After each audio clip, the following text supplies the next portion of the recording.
In war, it takes a remarkable person to be willing to throw yourself into the fire, the storm of steel, of chaos and confusion, and be willing to accept your fate of being burned. The beach, the whole area was covered with body parts. One of the most vivid things that I remember of the last days on the island, we came across an area where it looked like it had been raked clean, but there was one hand reaching up out of the sand like it was grasping for life. The horrors of war, of seeing people maimed, both sides, by the way, seeing innocent people that have suffered. It makes one wonder that anybody who openly advocates war, there's something wrong here. By saying that, there are instances where that is the only alternative.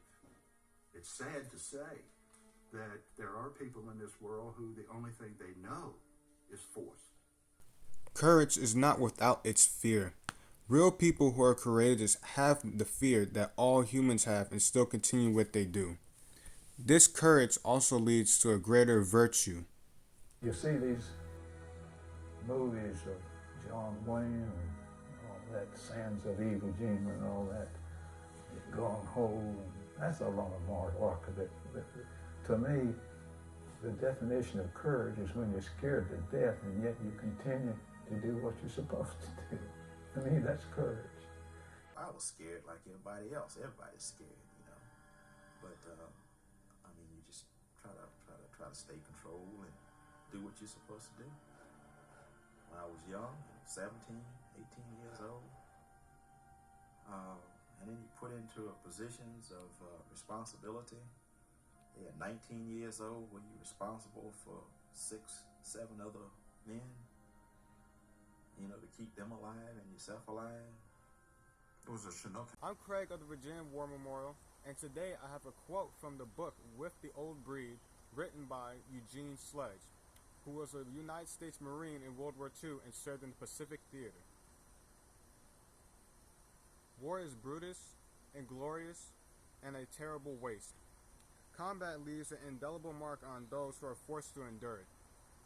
This is a good quote because it explains why veterans have empathy for each other. Not sympathy, but empathy. They can understand each other's suffering. As for the ones who are no longer here with us, it's our duty to honor them and honor their lives as they died and went through the horrors of war. You don't fight for your country. You enlist to serve your country. But when the time comes, you fight for yourself and the man next to you. Soldiers fight for each other when the bullets are flying and the politics is very far away. So many lives, so many dreams, so many aspirations of young people would never been lost. I hope this country never sees another war like that. Courage is a virtue and it shows inner strength.